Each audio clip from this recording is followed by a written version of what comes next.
Hi, everyone. Hi. Um, Welcome to the EndeavorLAB Demo Day. I hope you're as excited as I am to listen to today's wonderful pitches.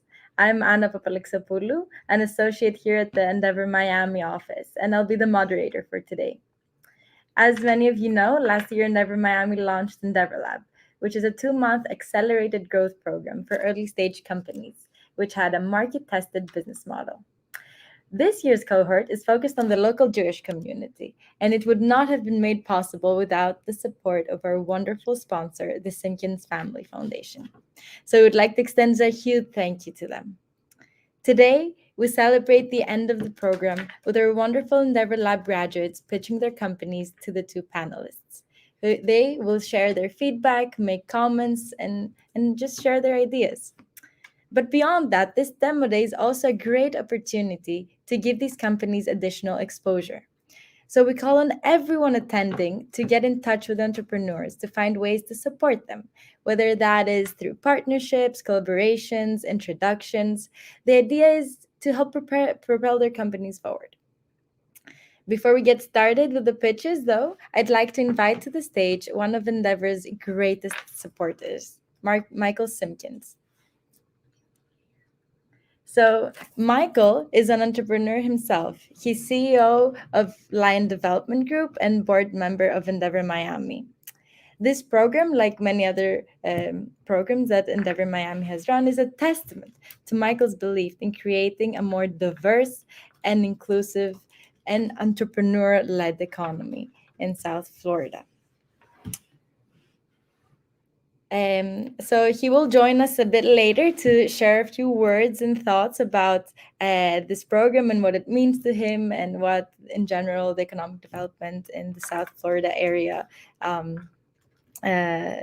means. So before we kick things off with the pitches, we wanted to introduce you to today's panelists. First off, we have Nico Berardi, General Partner of Animo Ventures. So welcome, Nico. Hi, everyone. Good to see you. Excited to be here. Thank you, Anna, for having me. Yeah, of course. So our second panelist is Sarah Lucas, CEO of New World Angels. Welcome, Sarah. Thank you, Anna. Thanks for the invitation and for all the great work that the Endeavor team does. And Nico, it's great to be a panelist along with you. Likewise, Sarah. Good to see you. Thank you both for joining us today. We're super excited to show you what the entrepreneurs have been working on. So, Nico, tell us, what are your expectations for today? Expectations for today. I'm just happy to be here. I'm a big supporter of Endeavor's work around the world. Given that I'm Argentinian, I've seen the Endeavor impact firsthand. So just happy to be here and potentially give some useful feedback to the entrepreneurs listening. Don't take any feedback that I say. I won't speak for Sarah, but that I say too seriously. You're pouring your blood, sweat, and tears into what you're doing. And we will just get to comment in 4 minutes. So nothing I say can be particularly profound. I'm sure you make great comments. So, Sarah, do you have any words of advice to the entrepreneurs before we get started? I guess, it's difficult at an event like this. It's difficult to not be nervous, but remember that you know your business better than anyone else. Be authentic, be you. And, I guess I'll second what Nico said. Don't take too much of our feedback seriously, except for the good feedback. Definitely take that to heart. When we give you compliments, definitely, remember those and internalize that feedback for sure. That's great. Well, it's great to have both of you here. And I think there's nothing left but getting started with the pitches. So each company will have 4 minutes to pitch and 4 minutes of Q&A. So without further ado, I would like to welcome to the stage BU with 40 Amstel. Hi, 40. How are you? Hi, Anna. Thank you very much. And as Sarah said, we are BU. Ties in greatly. So 40, you will have 4 minutes. So please, whenever you're ready, you can start sharing your screen and remember to click it. Do you Great. see it? Yes, we see it. So I'll count you down and then we'll start timing you. Perfect. Thank you very much, Anna. Hello, everyone. My name is Forty Amsel. I'm the co-founder of BU Cosmetics, a clean skincare brand. When I was a teen, my very loved grandmother told me to always wash my face before bed, and I always did. I do not remember a night not washing my face. And that was the beginning of the lifelong passion I have for caring for skin. This passion is something I'm now sharing with the younger generation with BU Skincare. BU Skincare offers the most sought after ingredients in the world of skincare at an affordable price. We are on trend with customer values. Today, conscious beauty is at the forefront. That's why our products are clean, sustainable, certified cruelty-free, paraben and sulfate-free, non-toxic, and formulated with over 90% naturally derived ingredients. Our product line includes vitamin C face cleanser, hyaluronic acid gel moisturizer, caffeine eye cream, retinol night serum, witch hazel toner, peptides moisturizer, and green tea setting spray. I love all of our products, but if I have to choose three of them, my favorite will be the caffeine eye cream. This awakens the eyes in the morning. It hydrates and minimizes dark circle. It's like an insomnia eraser. Our peptide moisturizer, I personally formulated this to illuminate the skin, and it's the perfect primer for flawless makeup application. And our vitamin C cleanser, because it leaves my skin glowing, and the natural citrus is just magnific. We are proud to share that BU Skincare is for everyone. Our data shows that half of our customers are from the global majority market. The BU Cosmetics knows that when we feel good about ourselves, we perform better. She's 22 to 40 years old, digitally connected and tapped into trends and social media. She's passionate about life and focused on self-discovery. She knows the importance of self-appreciation. BU Skincare, it's an affordable luxury that helps women feel good in their own skin, so they have the confidence to take on new challenges and learn new skills. BU empowers women to be themselves in an unforgiving world of perfection. We believe that passion brings possibility, and our mission is to create new opportunities for women to develop their passions. Every BU purchase funds women's education in STEM. We are currently partnering with Code Equal and Digital Undivided. Both are a non-profit organization which support global majority women's education. 100% of our sales are currently in the US markets, and our products can be purchased at the largest retailers in the United States like Target, CVS, Kohl's, Walmart, Anthropologie, and Macy's, and as well as direct from our website, bucosmetics.com. Every day, we hear from our customer how much BU skincare products have made a difference in their skin. This is what drives us to keep developing new products for them. Our 3-year vision for BU Cosmetics includes hand cream and sun shield in 2022. 2023 will bring body care products, and we will expand to hair care in 2024. We would like to connect with investors who are ready to join us in taking the BU story to the next level. We are seeking $2 million for co-marketing with Target, Macy's, and Walmart. We need budgeting for advanced production and scaling to our B2C. Forty, thank you so much. You hit the 4 minute mark, so I'm very sorry. I'll have to interrupt you right about here. Okay, so just a thank you note. I would like to thank the Endeavor Accelerator Program, the Simkis Family Foundation. It has been an amazing 8 weeks. I could be happier or more grateful for this opportunity. To my cohort and new friends, I wish you the best of luck and success. And thank you all for being here. Thank you, Forty. Thank you. We'll now bring back the panelists to start the Q&A. Sure. Hi, Nico. Hi, Sarah. Nico, why don't you get us started? Any questions? 40, this was fun. Thank you. I guess the first question I would ask is, skincare is obviously a very large market, but it's also a very saturated and very noisy market, right? So how do you think, if I think about some of the, and I'm not a skincare expert, as you can probably tell, but if I look at 3 kind of success stories, you can look at Glossier, right? And the way they cut through the noise was with the community angle. You look at Kylie Cosmetics, right? And it was obviously kind of the influencer driven thing. You look at Goop, and it was kind of the outrageous, some of these products are so outrageous that they cut through the noise, right? So how do you think about cutting through the noise in order to get, kind of a customer acquisition costs that are, that make sense?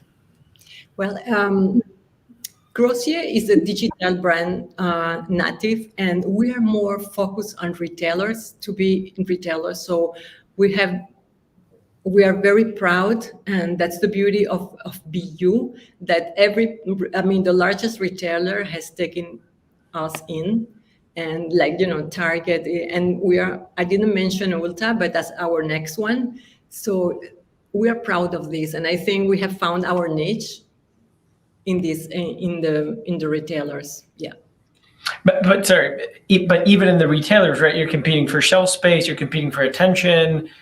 So how do you cut through the noise in kind of within the retailer world? Well, because we are on trend with the customer values, what she wants. She wants clean beauty. She wants this. They want to purchase from brands that have a mission. So we think we have this mission to empower women's education, and she appreciated it. And also our packaging are really so different from what you can see in shelves. They are very appealing. She liked them. She really liked them. I have them behind. I don't know if you want me to. Would you like me to show you? Yeah, or about pink. Pink packaging, so it's very appealing. When you see us in shelf among all the brands, it catches your eyes and you want to try it. Thank you. Thank you. Great job with your presentation, 40, and congratulations on the progress that you have made to date. You're in some pretty hard to enter retailers, and congratulations on that. And I would imagine that the fact that it's a women-led business with a focus on supporting women as a part of your company mission has helped you with that. You mentioned that you're currently just in the U.S. market. So can you talk to us a little bit about how you're going to be positioning yourself to enter a more global marketplace? Yes, that's our next challenge. Well, I can tell you today that we are also in Mexico. We start with Sally Beauty in Mexico, 400 doors. And we haven't been unable to go to the global market because we have to fulfill target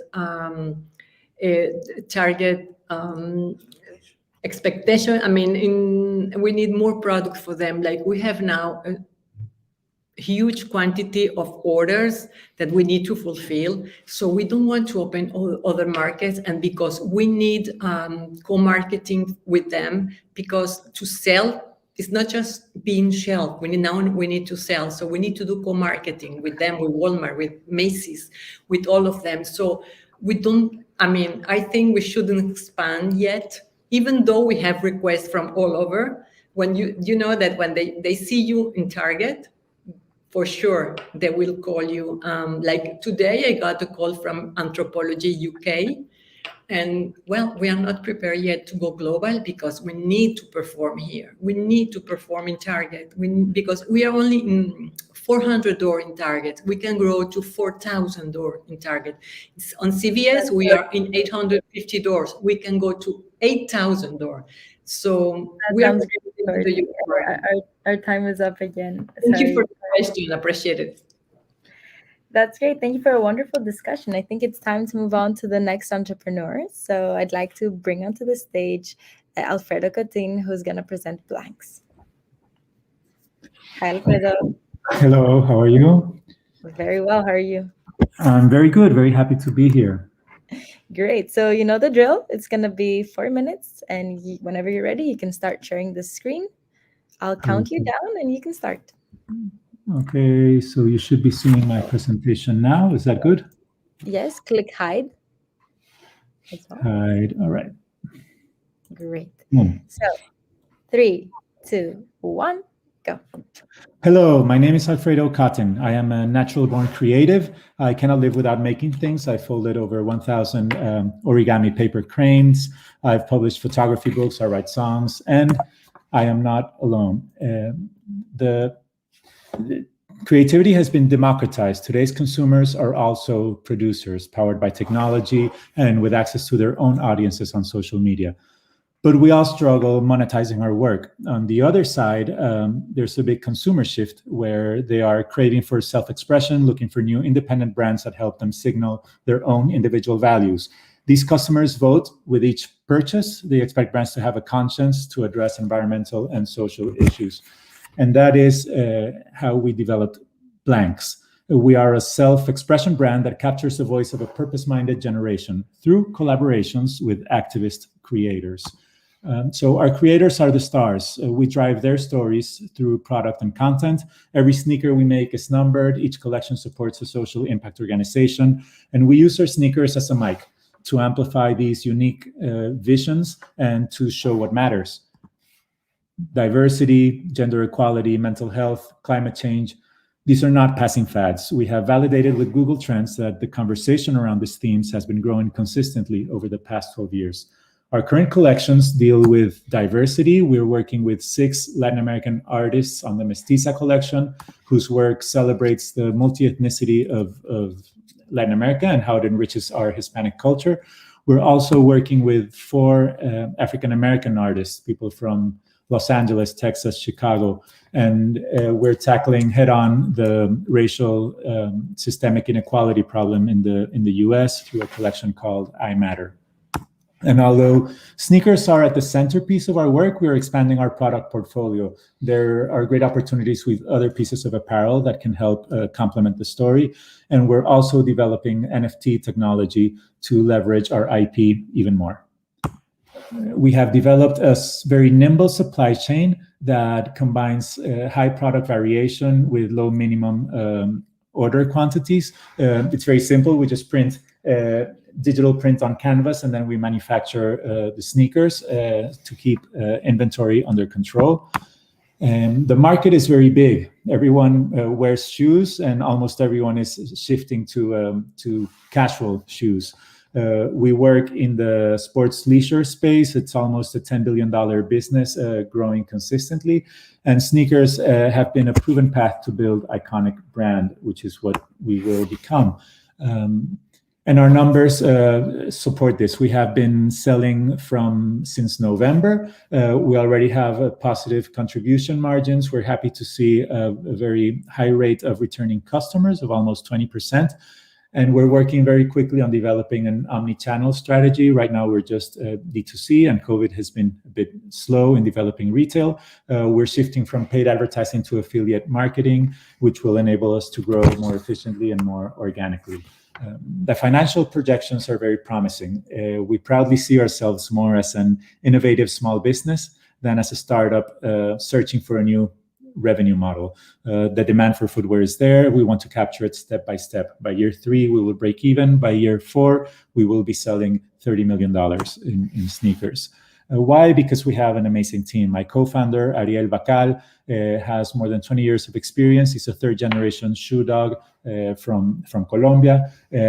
Myself, I said it before, I've always worked in the creative industry with iconic brands, and we're more than prepared to take on the challenge. We're very grateful to be part of the Endeavor community. We're currently raising a seed round of $500,000. Any introductions to potential investors will be greatly appreciated. We're also looking for partnerships to sign higher profile collaborators. And any advice, we always listen to feedback, the good and the bad and the ugly. Any advice to scale quickly and efficiently will be greatly appreciated. So we are Blanks. This is where we stand and what we stand for. Thank you so much for your time. Thank you, Alfredo. That was great. I will now bring back the panelists so we can start the Q&A. Hello. So Sarah, why don't you get us started this time around? Thanks, Anna, and thank you for that great presentation. And again, congratulations on what you've built so far. I'm going to start with a kind of a, if anything was possible question. Who would be your dream collaborator? Banksy. Somebody like that.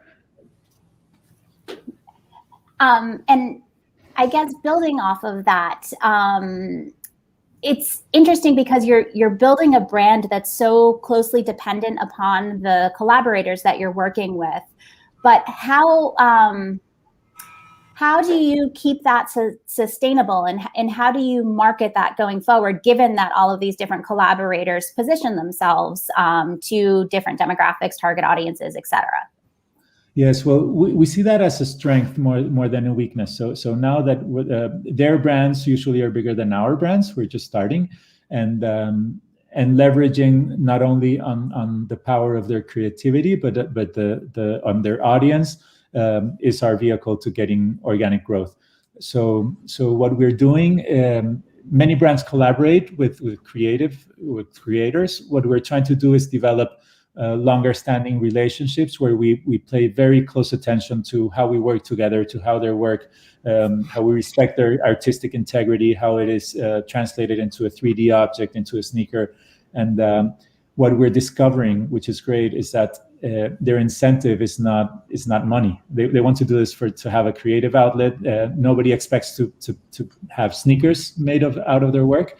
So they engage very, very quickly with the brand, very actively, and expect little pay from us. We pay them, of course. Now we have a royalty-based model, but the incentive is more on the creative piece, which is great for us. Great. Go ahead, Nico. Awesome. A question on: is there, in the process of choosing artists, there's probably a trade-off, right, between kind of how there's like a discovery mechanism, right, for kind of emerging more indie artists and kind of the superstar artists, right? How do you what is that process like, and do you think about kind of optimizing for artists that already have a large following, because that drops down your customer acquisition costs? They can drive a lot more revenue. They have 10 million followers on Instagram than they have 50 like me, right? So how do you think about that? Well, we have several criteria. We're pushing more and more to have more popular creators. Right now, we've worked with people with as little as 500 followers and with as big as 100 or 200,000 followers. There is a correlation between their following and the sales, but it's not as direct as you would expect it. No, so sometimes the design, if the design is good, it doesn't matter how popular the artist is, it will sell. But we are looking for higher audience collaborators. We also, for us, it's very important that they be open and easy to work with. It's very easy to find divas and just people that are impossible. So that's an important criteria, because if not, it's just a nightmare and a waste of time for all parties. And for us, it's important to have alignment in the social piece. So these creators, they have to be committed to something, and they have to engage with what our values are. And if that happens, then it's kind of a happy marriage. That's great. That's great. Thank you for a wonderful discussion once again. I think it's time to move on to the next entrepreneur. This time, I'd like to bring onto the stage Ryan Amolis, who's going to present his company, MX Locker. Hey guys, thanks for having me. Hi, Ryan. So you know the drill. 4 minutes. You can start sharing your screen, and I'll count you down as soon as you're ready. Perfect. Can you see my screen? Not yet. Now we can. Sorry. It's loading.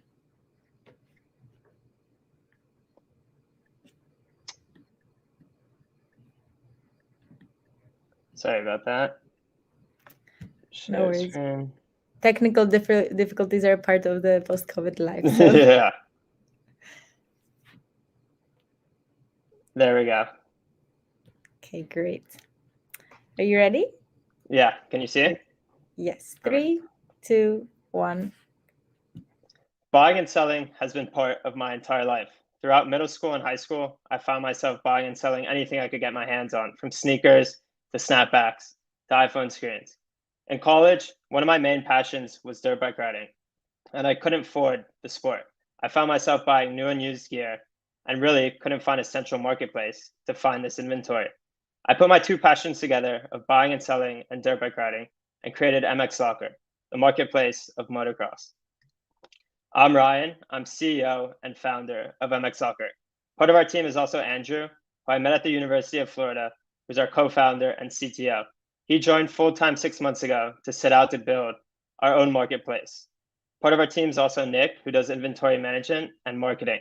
He's a pro motocross rider and knows the industry back to front. The big problem I found in college was there's no central marketplace for like-minded users in a niche community. Many users still go to Facebook and Craigslist and really don't feel trusted or safe on these platforms.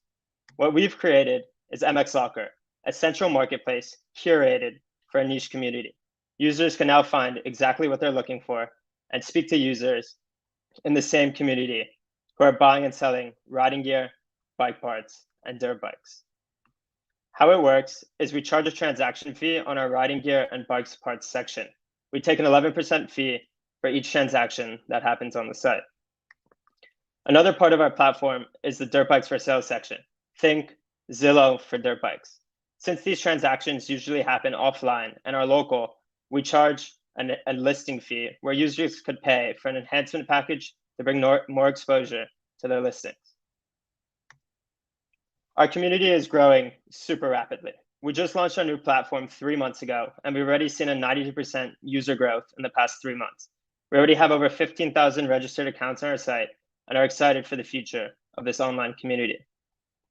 Last year, we did 575,000 in sales, and this year we're expected to do 1.4 million in GMV.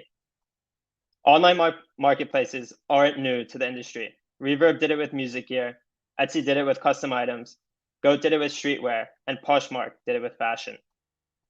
Our vision is clear. MX Locker is just the base, and it will help us bridge into other verticals. Customers are already displaying interest into these adventure sports sector, and we see MX Locker being the perfect bridge to help us align with our vision. The current market opportunity is massive. Even though we're in a niche, the dirt bike industry is still big. $22 billion was spent on riding gear, bike parts, and dirt bikes alone in the US just last year. The industry saw a 50% increase in dirt bike sales in 2020, and 150,000 dirt bikes were sold in 2020. However, with our vision, the bigger opportunity is in the adventure sports sector. $184 billion was spent on gear, vehicle, and accessories in these certain categories, such as winter sports, water sports, trail sports, and motorcycle riding, which is what we're tapping into. Our community asks is that if anyone has introductions to adventure sports leaders, marketplace experts, or investors in the e-commerce or marketplace sectors, please send them our way. If you'd like to join our mission in making MX Locker and Adventure Locker a one-stop shop for adventure enthusiasts to buy and sell their gear, please reach out to us at info@mxlocker.com. Thank you. Great, Ryan. Thank you for the presentation. Let's bring back the judges and we can start the Q&A. Hello. Hey, guys. So, Nico, you should get us started this time. Hey, Ryan, great presentation.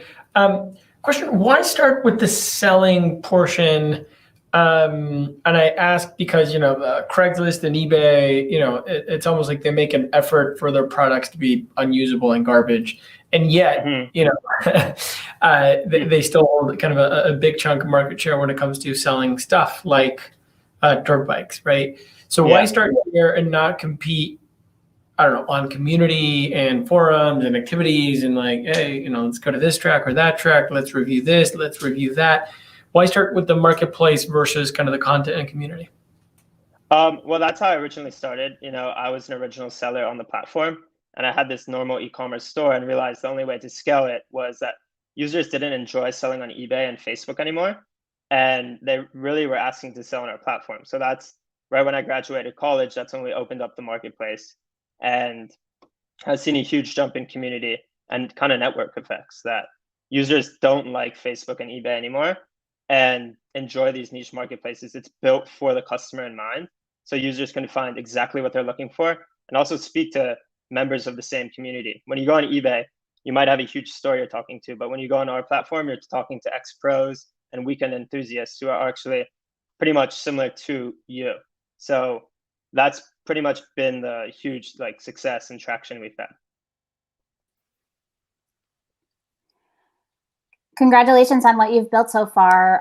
Tell us a little bit about how you've been able to find the users that are a part of your platform. How have you connected with them? I think you said 15,000 or so. Yeah, so a big part of I was a normal e-commerce store, and I've actually used to buy and sell gear from the pro riders. So it started like that. And then we have a pretty much strong presence on social media and using influencers in our space that are selling on our platform and essentially driving the supply side. So when they post that they have items for sale, it's bringing on all their users and market from their user base and fan base. People want to buy their secondhand gear from people who really know what they're doing. Exactly. And then tell us a little bit about the transaction fee and what you've learned about customers' ability or willingness to pay. Yeah, so our take rate is definitely something you have to prove right away on a marketplace. Yep. We're right below eBay in our take rate and a bit above Facebook. And essentially we have to prove that our marketplace is, worth that take rate. And I think we've done it in the past couple of months, showing that we provide this service and this niche community, and it's pretty much standard across the board for these marketplaces to charge the take rate we're taking. I think we have time for one more question if any of you want to ask anything. If not, we can move on to the next entrepreneur. So, well, I guess one more and kind of, are you starting to see, you mentioned network effects. How are you measuring those network effects? Is there a sort of viral coefficient that you're seeing? Are you thinking about kind of engagement in terms of, what percentage of total users are active on either a daily, weekly, or monthly? How are you measuring that virality and what are you seeing? Yeah, network effects is definitely something we're starting to measure. We just launched onto our new platform 2 months ago, so it's not something we can measure, directly right away. But we've already seen our retention rates being pretty strong, with users returning in the first week 20 to 30%, and users who sell a product, pretty much over 80% of them come back to sell again on our platform. great. Thank you, Ryan, for answering all these questions. And thank you, judges, for asking them. Perfect. Thank you, guys. So next up, we have Daniela Sichel, who's going to present her company, Optionio. Hi, Daniela. How are you? You're muted. You're muted. Muted? Yeah. No, I'm not muted. Hi, Anna. How are you? Thank you so much for these 5 weeks have been amazing, and for Sarah and Nico for taking their time to hear us. Thank you for being here and for presenting your wonderful company. So you'll have 4 minutes. Whenever you want, you can start sharing your screen, and I'll count you down.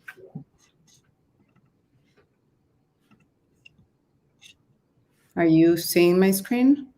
Yes, it's loading. Great. Are you ready? Yes, I'm ready. 3, 2, 1, go. Hi, my name is Daniela Sichel, and I'm the founder and CEO of opcionyo.com, a platform with the mission of democratizing access to well-being for the Hispanic population. As a mother, I made the hard decision of leaving my home country and had to start my professional career all over again. As a therapist, I realized that I could make a difference in people's lives no matter where I lived, and research proves that the future of mental health is in our pocket. This became my passion in life, so I created opcionyo for healing people at scale. My father passed away when I was 8 years old. I don't know where I would be today if I didn't have access to therapy. The huge problem is fewer Latin people have access to mental health services. For example, roughly 36% of US Hispanics with depression receive mental health care, in contrast with 60% of non-Hispanic. And opcionyo is here to change that reality. The lack of services in Spanish, the economical and cultural barriers are the problem that we are here to solve. We see an enormous opportunity well beyond the Latin market into the United States with the global Hispanic population, an enormous TAM accelerated by COVID. opcionyo is the first regional Spanish-speaking behavioral health network for LATAM and US. We have a unique position in the market. We are proud of our providers. We have professionals in more than 14 countries, giving us the advantage of having providers with the culture of each of our clients. Our competitors don't have that cultural sensitivity for the Hispanic population. We're very proud of this. opcionyo offers a best-in-class member experience. We match our clients with their ideal professional with a fast and flexible scheduling process, with pay-per-use and membership plans, and with HIPAA-compliant video conference. We have been growing at that outstanding rate with a very simple value proposition, offering clients easy, affordable access to therapy, coaching, and nutrition in Spanish, charging clients from 20 to 40% per session. We have discounts when clients buy in volume, and we have group sessions for only $7. Our clients are on B2C, are individuals in LATAM and in the US. For our B2B, we have companies and insurers in LATAM and the healthcare system in the US. To continue our growing path, we need to accelerate ourselves in the B2C, develop our B2B delivery model to massify distribution, and continue our go-to-market strategy for the US market, including Medicare. This has enabled phenomenal growth, having a 69% repurchase rate, an NPS of 70, a 40% gross profit, and we see exponential opportunities for growth. We believe we can take this business past the 50% margin. We are a purpose-driven management team, and our partners are the best in class. Today, we're fundraising $1 million with the objectives of extending our track record, augmenting execution capability, and positioning opcionyo for a Series A round early 2022. Join our mission to empower the underprivileged. Thank you so much. Daniela, thank you for this wonderful presentation. Let's bring back the judges so we can have our Q&A. Sarah, would you like to ask the first question? Yeah, thank you, Daniela, for that presentation. And thanks for what you're doing to not only normalize access to mental health care, but also make it more accessible to people who currently have trouble accessing it. And kind of to that end, I know more about this in the US versus globally, but talk to us a little bit about the challenges that some of your clinicians might face related to licensing. So I think I saw in your presentation 100% of your providers are licensed in multiple regions, and you're currently providing services in 14 countries. I know in the US we've been able to relax licensing requirements a lot because of COVID. So talk to us how you manage that regulatory hurdle when you're providing services across countries, across regions, et cetera. Okay, actually, on the LATAM area, you don't have those cross-country regulations as in the cross-state regulations in the US. So nowadays, we are giving access to therapists to have clients from all over LATAM. And that has been a great outcome of opcionyo. We are giving therapists more jobs, and we're giving clients the opportunity to choose the clinician that they want to work with. In the US, we can't see clients cross state, and we have all regulatory in place to do that. And it's a different, that's the part that because of the US, it's so hard for people to get access to Spanish speaking licensing clinicians. Yes. Awesome. Question on, and congrats, this is meaningful work. How do you think about acquisition, right? Because you talked about kind of going B2C first. What does that entail, and how do you think about kind of being able to, again, acquire users that are cheap enough for the unit economics to work? Nowadays, we are using Google Ads, and it's been very good for us. We also have influencers that have helped us to bring clients to our platform. However, we know that the more that we expand in the B2B, the less cost it's gonna take us to bring new clients, because it's gonna be a B2B2C clientele. And that's how we're gonna lower the CAC that we have right now. What is your CAC today, and how many sessions do you need to pay back? We're starting with a lifetime value of more than $450, and our CAC is $119. We are now optimizing a lot of things in the platform, and we're pretty sure that lowering our frictions is gonna lower our CAC. Okay, thank you. Do you have plans to expand beyond the Hispanic community and perhaps focus on other, demographic or other groups that also have trouble accessing services? We believe that the Hispanic community is big enough for us now, and we want to concentrate our efforts to give them access first in the US and in LATAM. Got it. Thank you so much. Thank you, Daniela. It's been such a pleasure working with you and the other entrepreneurs trying to tackle these difficult challenges. Okay. Congratulations. I think we're ready for our next entrepreneur, who will be Ryan Rosenbaum with Flex. Hi, everyone. Hi, Ryan. How are you? Hello. I'm great. How are you? Great. Ready to see your presentation whenever you can share. Would be great. Yeah, let's do it. Let me know when can you see? Yes, we can. So you'll have 4 minutes, and if you're ready, I'll start the countdown. I am ready. Let's do it. 3, So, 2, go. Good afternoon, ladies and gentlemen, and thank you for joining. My name is Ryan Rosenbaum, and I'm a founder at Flex, where we're creating the future of swimming. So, did you know that swimming is the 3rd highest participation sport among all age demographics? And not only is it low impact on our bodies, it also provides a killer high-intensity workout. And swimmers recognize this. With almost 250 million people regularly active, 37 million of whom swimming 3 or more times per week. And with our background as popular swimming YouTubers, having grown an engaged audience to over 7 million views, this market is ripe for opportunity. And given our swimming backgrounds as Olympians, Ironman triathletes like myself, and internationally renowned coaches, we know a thing or two about the sport of swimming. But let's talk about the opportunity. You see, swimming was left behind in the wearable revolution. And unlike sports like running and cycling, fitness swimmers lacked the engagement and ability to form a community. This lack of meaningful data and insights affected everyone, from amateurs all the way to Olympic medalists. So we took things into our own hands. And in 2019, we launched our very first product called the Edge. The Edge is a smart, goggle-worn fitness tracker made by swimmers, capable of understanding every single detail of your swim, over 30 metrics.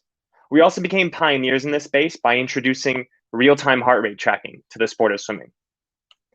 And we're currently developing our subscription software experience that we are calling Flex Plus. Swimmers from around the world can access world-class stroke insights and training recommendations while engaging with our habit-forming software experience. And diving a little bit deeper into what that experience means, we've crafted a habit-forming, closed-loop system where consumers guide workout content, track their workouts, and are then rewarded for their quantified progress. Ultimately, we're in the business of making workouts habitual for users. And we quantify our progress with our proprietary machine learning algorithms. That brings a quantified training philosophy to each user. Users track metrics based on their training and recovery, which we call hustle, readiness, in our proprietary splash score. These insights accompany users through their guided workout experience flawlessly, to feel like you have a training partner there with you at all times. And speaking of our guided workout content, we are introducing a number of innovative new workout methods, because swimming doesn't just mean going to the pool and cranking out laps. We see a swim workout as a shared experience, where users can participate in activities like CrossFit, cardio, HIIT workouts, or even guided meditation. At the end of the day, the water is core to the fitness benefits that we're all looking for. Our business model is simple.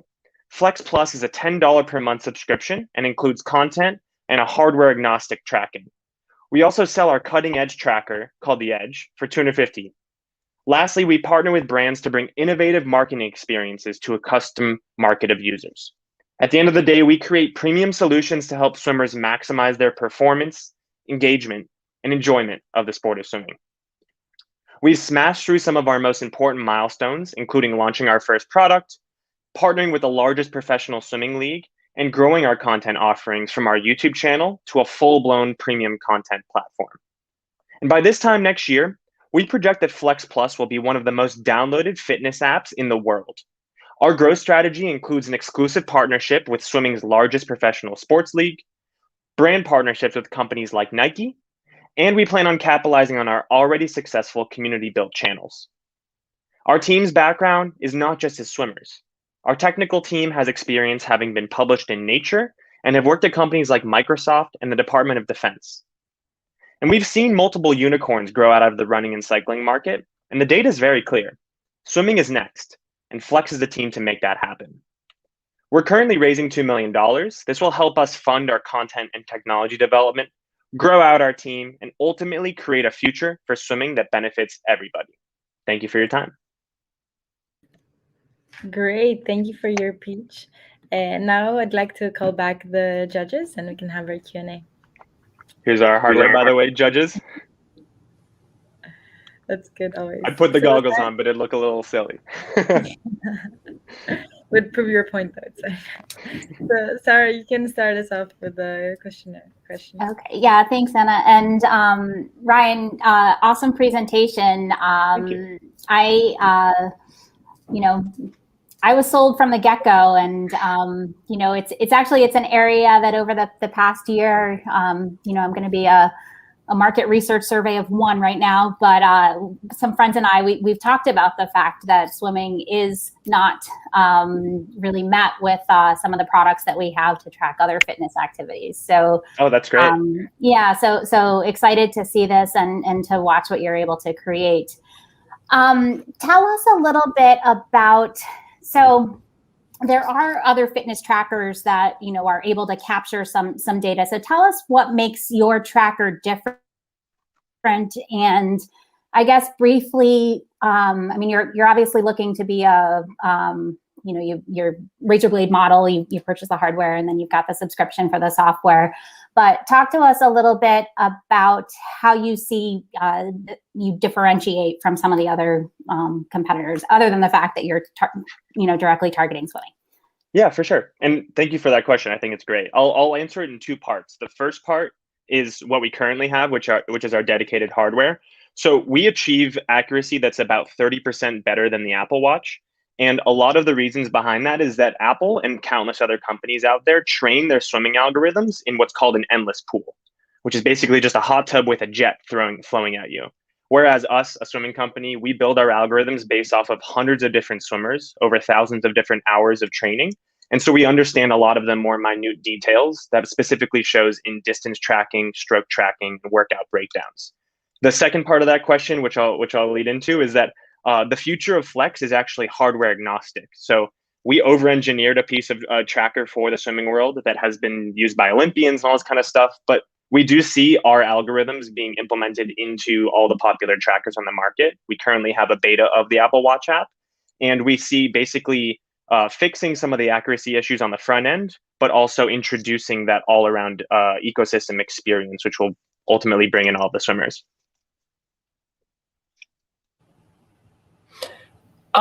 Brian, this was awesome. A question on kind of what's a 10-year vision? Let's say we're sitting 10 years from now, everything worked.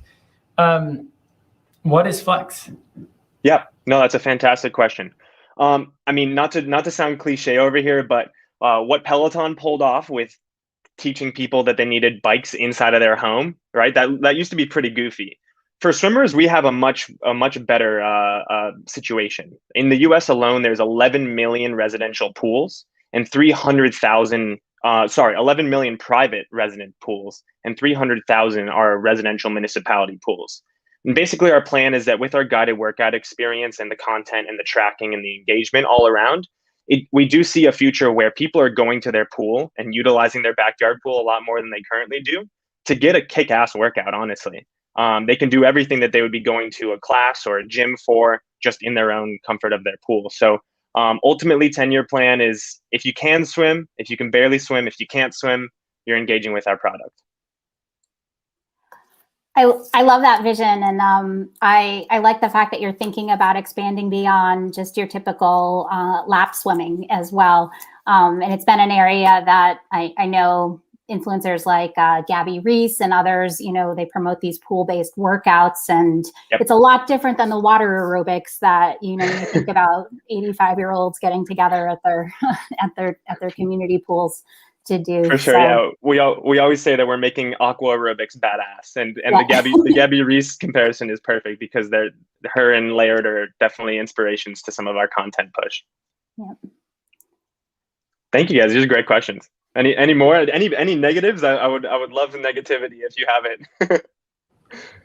No negative. I think it just I would question myself if this is a venture type play, and therefore do you need venture type capital, right? Like can this grow at the rate it needs to, with the margins it needs to, the capital needs it needs in the time frame that a greedy blood-sucking venture capitalist like myself would need.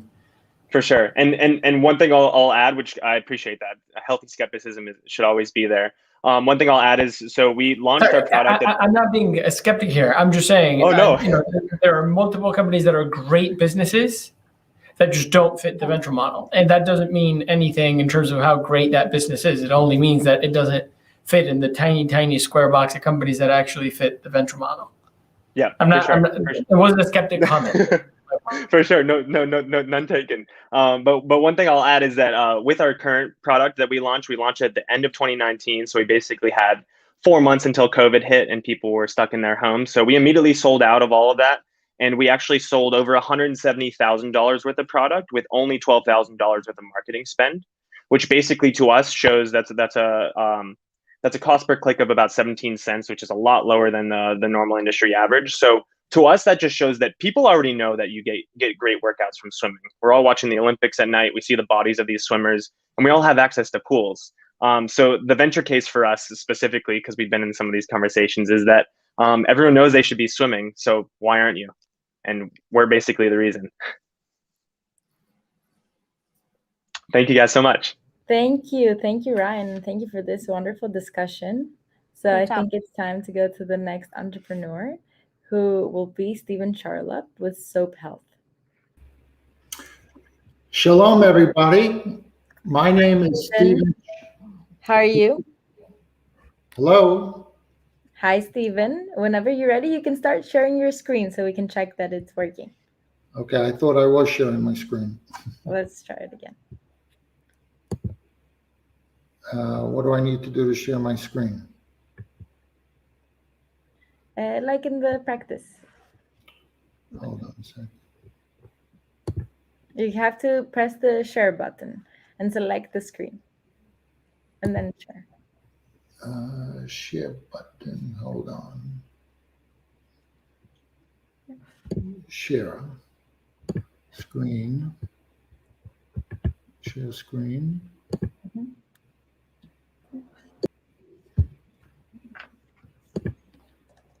Okay. It just needs a second for this stuff to disappear. Yeah, we can't see your screen yet, so. Oh, you can't? No.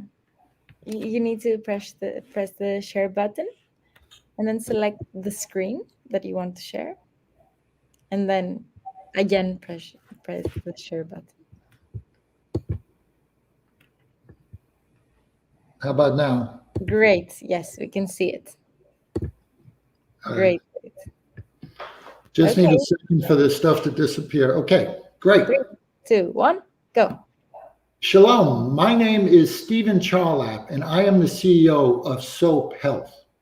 Every year, more than 12 million diagnostic errors are made, costing 80,000 lives and $750 billion. The two most common errors, also the two most common causes of death, are cancers and heart diseases, responsible for 60% of malpractice suits.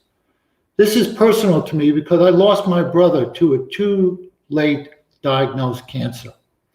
There are many reasons why these mistakes are made, but leading among them are doctors' time and knowledge constraints, decision fatigue, burnout, etc.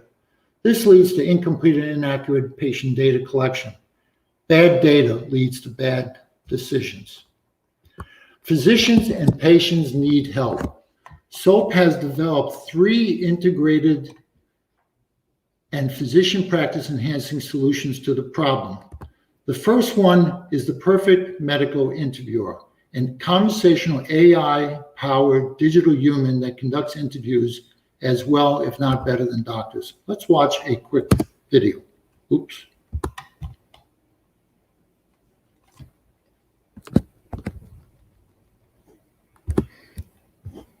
Okay.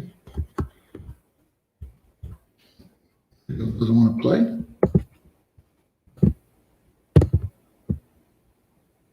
Doctors depend on patient-provided information to make medical decisions. Logically, better information leads to better decisions.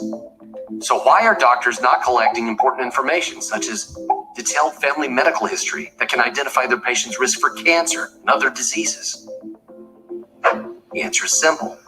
It takes too much time, knowledge, and cost to complete a comprehensive patient interview. Now, imagine the perfect medical interviewer, always accessible, infinitely patient, listens well, and acknowledges responses, pauses anytime, and happy to repeat a question, knows what to ask and when to ask it, uses images to make questions easier to answer,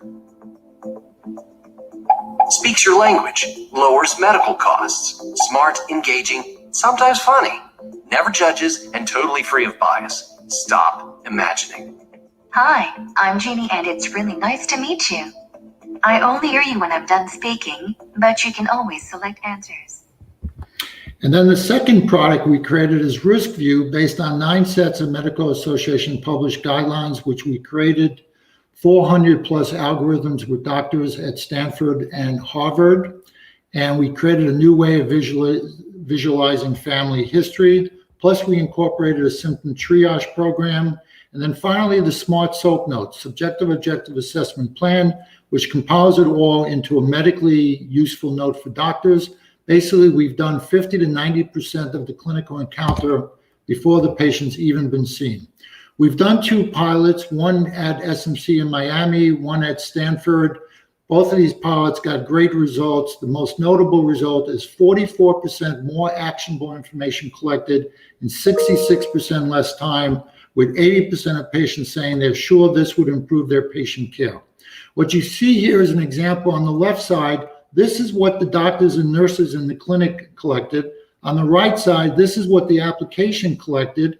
And more importantly, the application collected that the patient had been a victim of sexual abuse, which he failed to disclose to the doctors and nurses, which ended up changing both the diagnosis, the treatment, and the referral.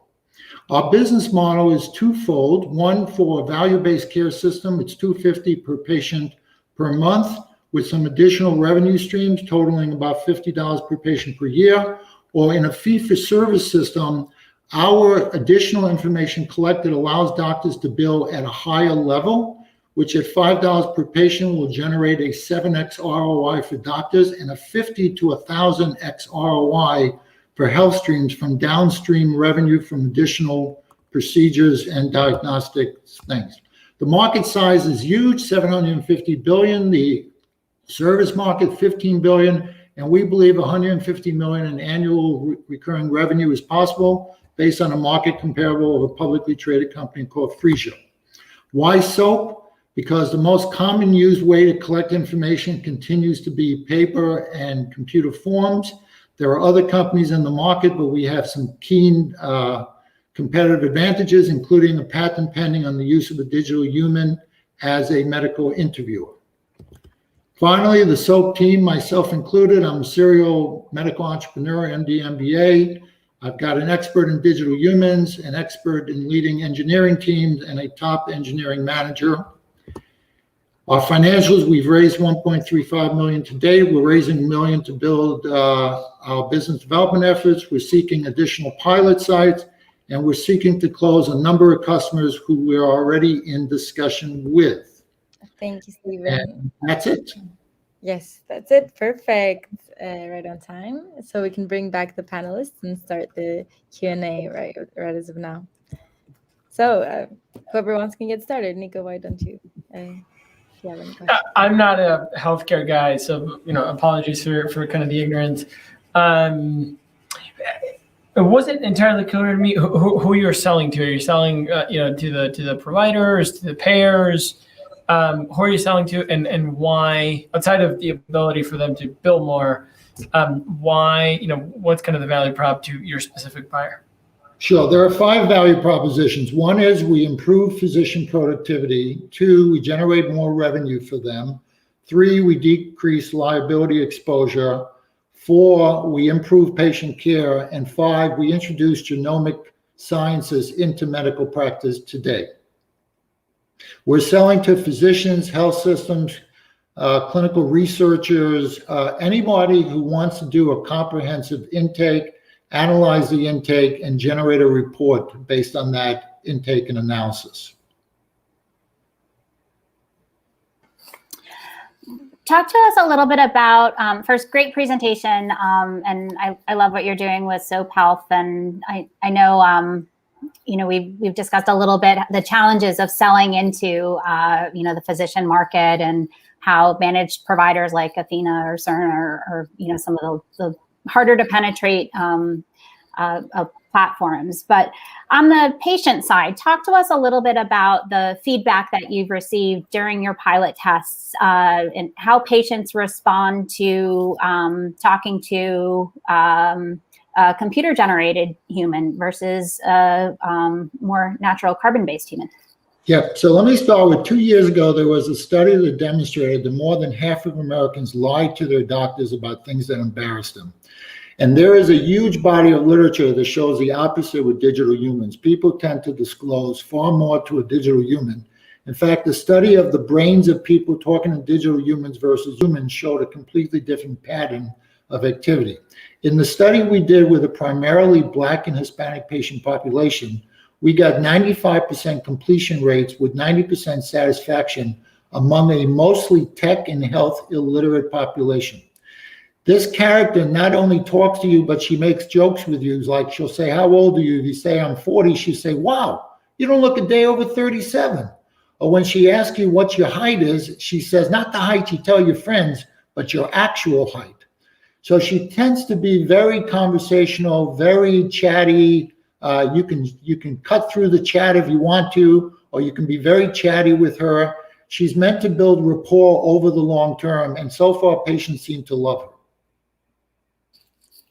Stephen, are you responsible for writing those jokes? I actually searched the internet for as many jokes as I could find, but a little bit of my own personal humor is involved. Thank you for this discussion. Thank you, Stephen, for presenting your company. Another very impactful company right here. So I think it's time to call on to the next entrepreneur, who will be Nicola Bates with Tidu. Hello, everyone. Nice to meet you. How are you? Good. How are you guys? Great, great. Whenever you're ready, you can share your screen. All right. Give me a second.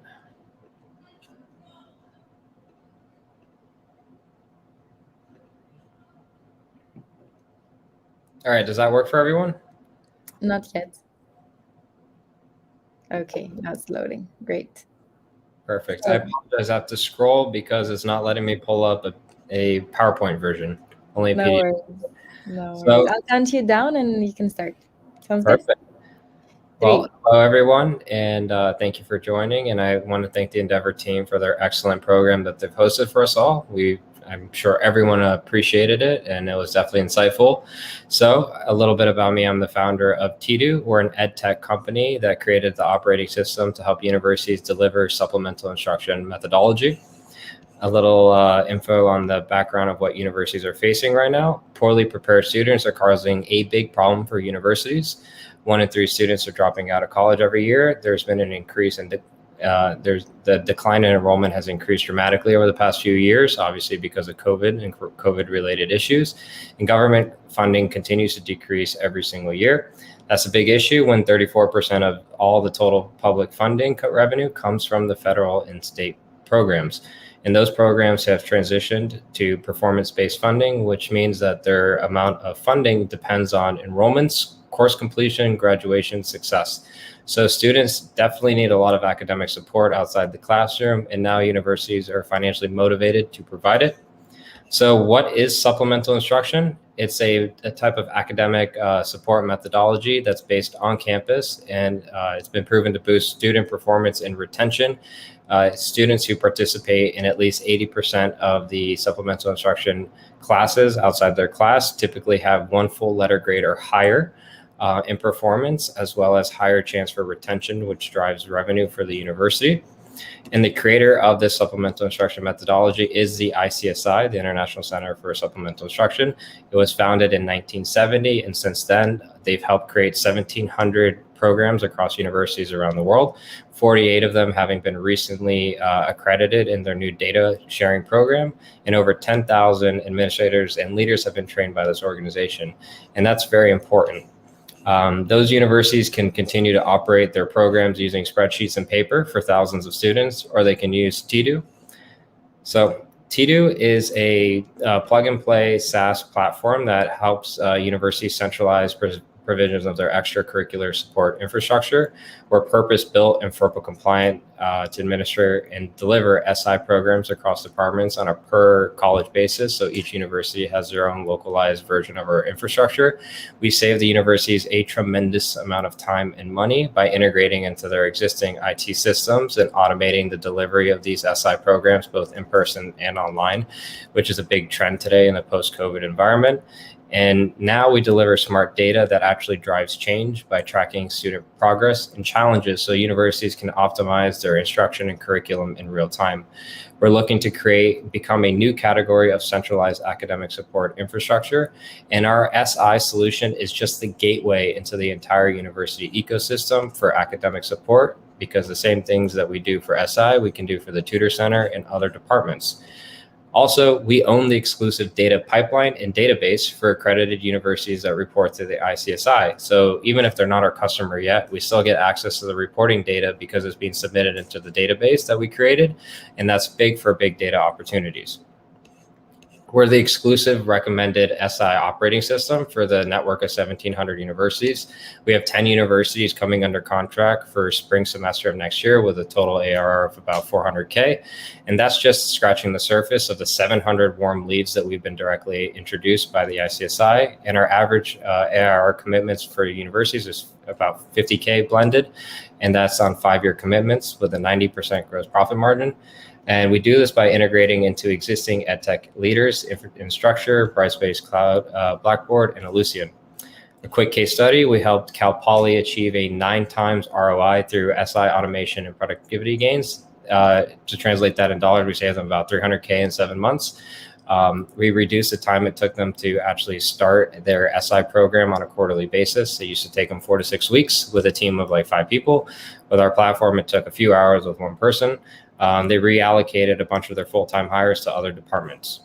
Our future, we want to leverage our central position within tertiary ecosystems to become the bridge for better student outcomes. So like I said, the same thing we do for SI, we can do for Tutor Center, we can do to peer-to-peer tutoring, all using the same front-end and back-end experience by centralizing the back-end databases.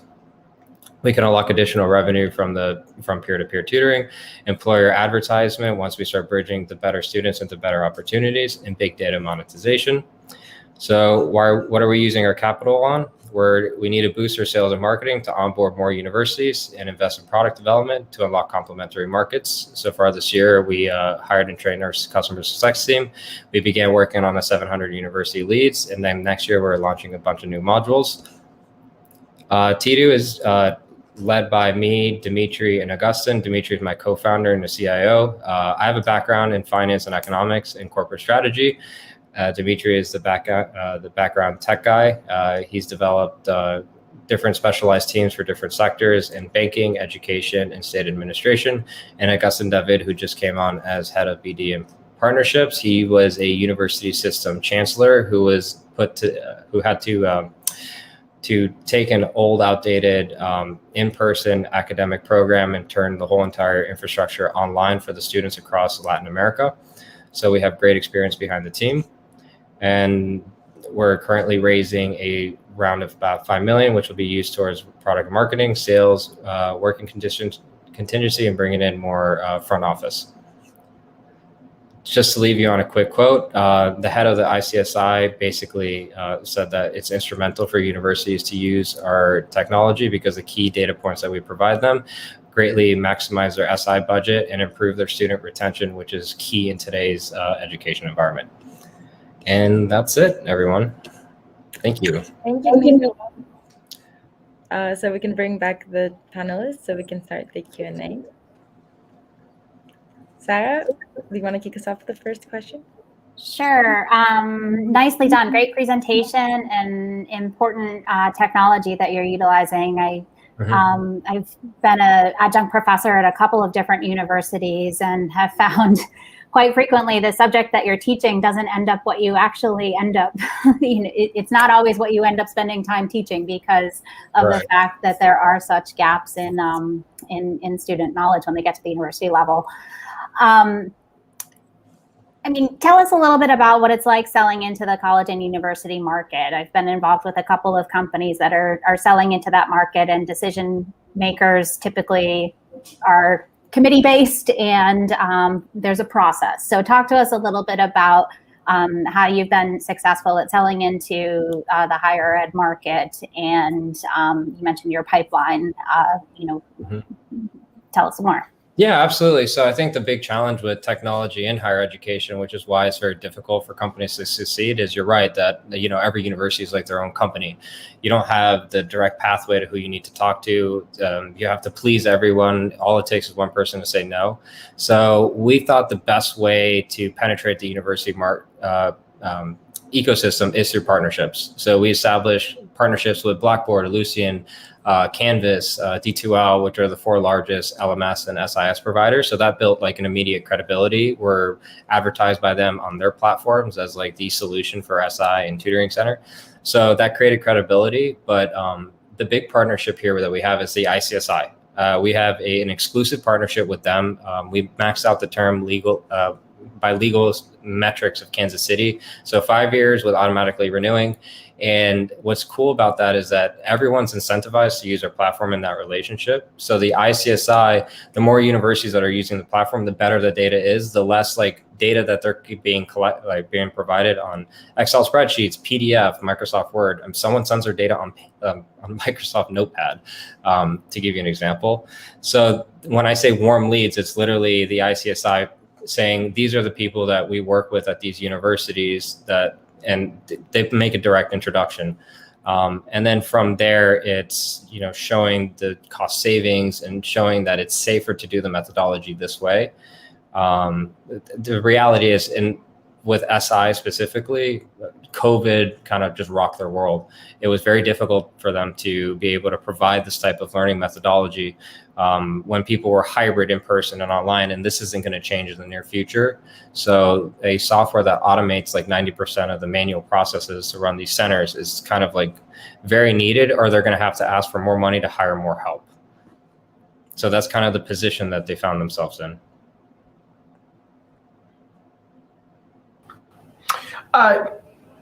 Question for you. It wasn't clear to me, whether, who's actually doing the content, the instructors. Is that all kind of provided by the university, or are you doing kind of any of that? Is it like a marketplace model where you can add some instructors? We've seen some peer-to-peer or like student-run instruction, right, where maybe like a senior can, make an extra buck on the side. Who's actually providing the instruction, and whose content is it? Yeah, absolutely. So for supplemental instruction, the reason why it's so impactful for performance on the student is that the leaders are trained to teach the curriculum that's taught at that university. So the instructors for SI are university specific. Same with the peer-to-peer tutoring, and same with the tutor center once we release those modules. The difference here is that with the peer-to-peer tutoring, we have the ability to aggregate data across different university systems to find like best common practices, figure out what are key mistakes happening between, for example, FAU and University of Miami Calculus 101, what are the type of feedback that actually creates real-time impacts? Because our partnerships with like Canvas and Blackboard, we have the ability to see like if a student received X amount of tutoring, they got an A on this task versus before the tutoring, they got a B. That feedback that they received was impactful. So our data will capture that and start aggregating that with similar data. But yeah, the content is created by the university, but for the peer-to-peer, we eventually have the ability to create our own best practices for tutors to work with on a private basis. Thank you, Nicola. Sounds like you have a lot on your plate. So let's move on maybe to the next entrepreneur. So this will be our last entrepreneur for the day. It's George Duplessis with Virtual Badge. Hey, hi there. Welcome, George, how are you? I'm doing well. How about you? Great. Whenever you're ready, you can share your screen. All right. Is it sharing? Yes. Whenever you're ready, I can count you down, and we can go for the best for last. Sounds good. Let's go for it. 3, 2, 1, go. All right. Hi, everybody. Like Anna said, I'm George. I'm co-founder of Virtual Badge. And what we've seen in the construction industry is that when you have the wrong workers on your job site, people tend to get hurt and buildings fall. To that end, we've built a digital identity platform for industries that are stuck in the paper age. What happens on the construction site is that you have dozens of contractors that end up hiring hundreds of their own workers that a safety manager will probably never meet. And add on top of that, a pressure to finish on time and on budget, and you get a cascading effect that leads to failure to validate credentials, which also leads to unqualified worker injury, liability exposure, and even shutdown of the entire project. On a yearly basis, failure to comply with proper credentialing leads to about $9.5 billion of unnecessary costs. The opportunity here is pretty big.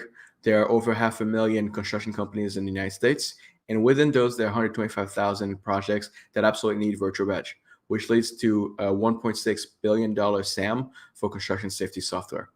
But going back on those fatalities, if you look at the private sector in the United States, over 20% of those are due to the construction industry, and of those, 33% are due to falls, which should be easily preventable with proper education and training. But that's what happens when you have unqualified workers on your job site. To that end, we've built a solution. On the first end, it's a mobile app that your workers have access to where they can onboard themselves, which means uploading all their credentials, safety training, as well as background check or drug tests if you'd like. It also provides the workers a tool where they can report any safety issue they see on the job site, which really creates a culture of safety for everybody involved.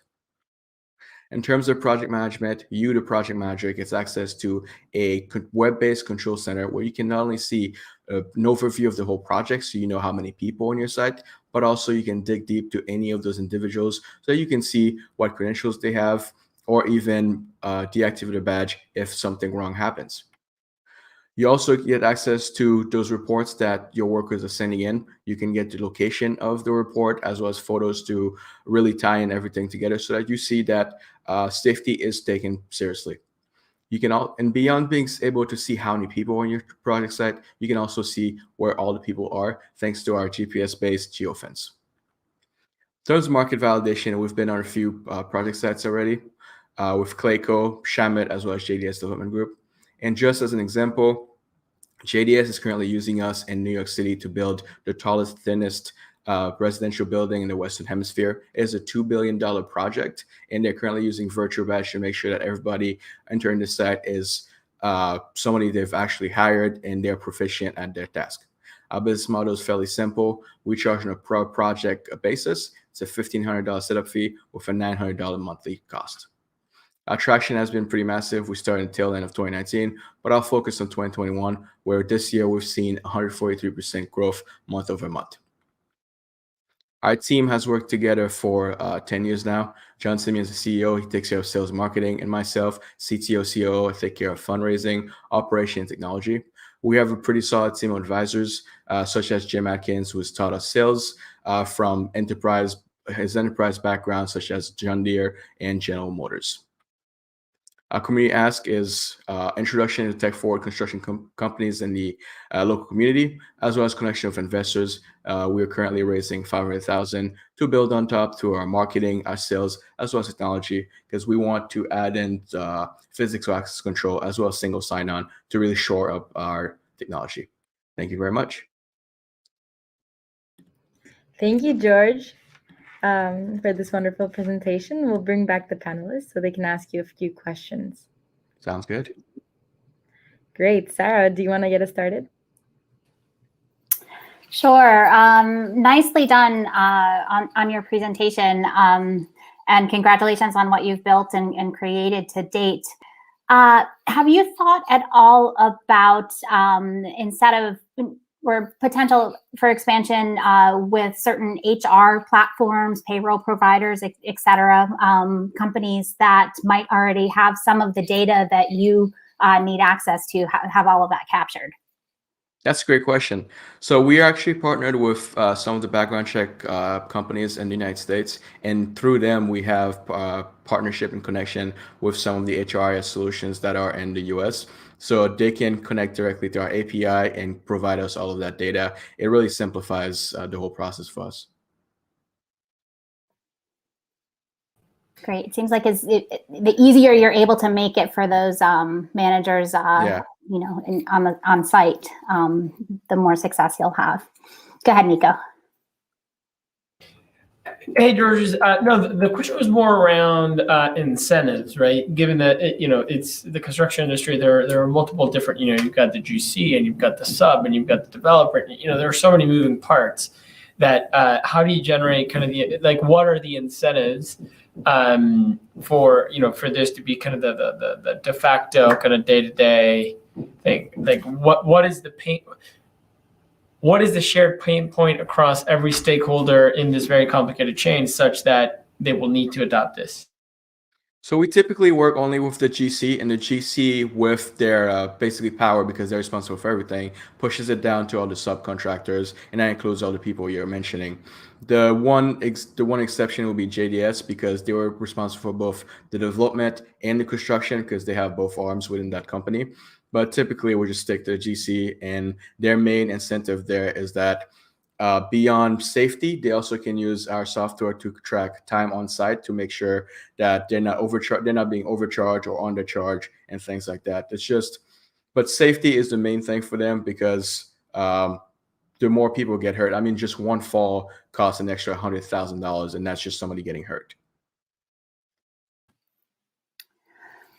With the data that you've been able to collect and build on your platform, are you also able to provide strategic support potentially with hiring or with retaining workers who have certain certification skills, et cetera? That is something we want to get into in the future. So if we're today in phase 1, we're thinking phase 3 of being able to provide a platform that can really provide workers beyond just a safety tool, but also give them a platform where they can get hired more easier, because we have access to both the general contractors, the subcontractors, and now the workers. Just build a whole ecosystem where you as a GC can pick and choose which subcontractors you want to, and same for you as a worker. You can pick, say, hey, I want to work for that company. I had a good time, so to speak, there. I like that phase 3 is the future. Yeah.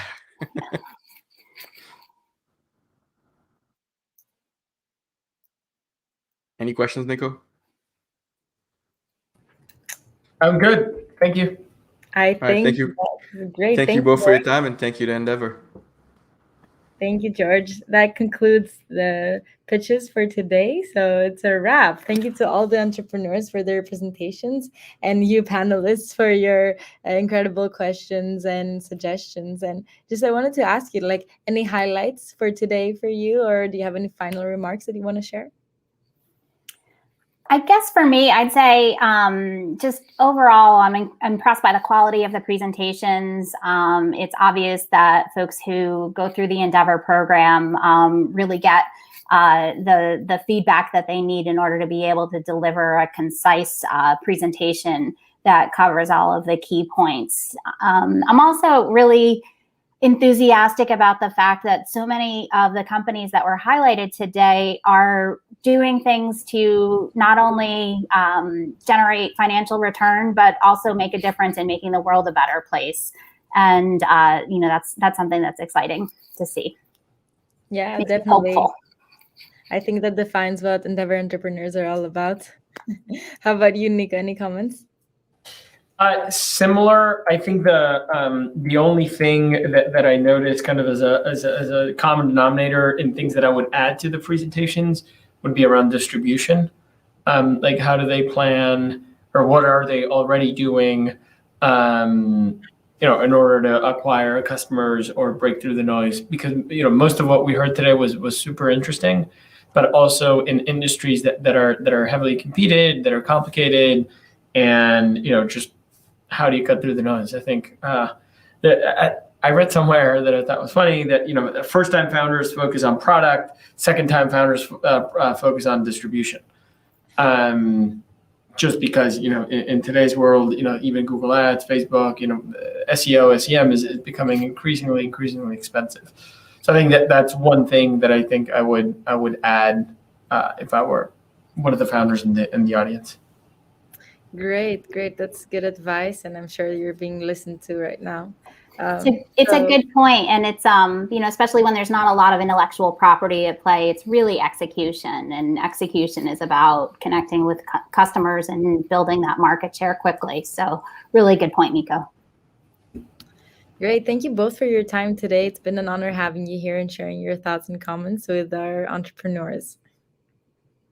So with that, I just wanted to thank to our audience who tuned in today to watch the pitches. And I want to invite investors to connect with entrepreneurs or to refer them to other potential investors who would be interested in investing in these wonderful companies. We'll be sharing the entrepreneurs' contact details so you can reach out to them after the event. And for the last and sweetest part, we would like to invite all of you to the EndeavorLAB meet and greet, which we will be hosting today at the Citadel rooftop around 6 p.m. until 8 p.m. And we invite you to come meet our founders, chat with them, get inspired by them, get connected with fellow Miami entrepreneurial peers, and continue building this community. A huge shout out to the South Florida Israel Tech Innovation Entrepreneurship Council and the Jewish National Fund for sponsoring our happy hour today. And with that, I hope to see you this evening. You should have received invites already, and if you haven't, just get in contact with someone from the team. Thank you all, and goodbye.